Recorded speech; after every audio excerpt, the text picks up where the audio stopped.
Davao City Anti-Drug Abuse Council gibutyag nga 39 bilang sa 182 ka barangay sa Davao City ang dunay Barangay Anti-Drug Abuse Council.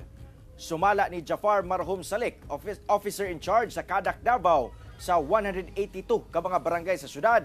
39 lamang ang dunay fully functional nga badak o accredited sa DILG, samtang 17 ang ginapailawom pa sa assessment.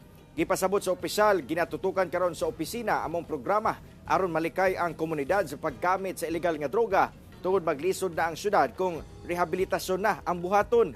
Hinoon gilusad usab sa Kadak ang unong kabulan nga community-based drug and rehabilitation program diin tutukan og i-monitor ang mga drug reformists sa mga barangay.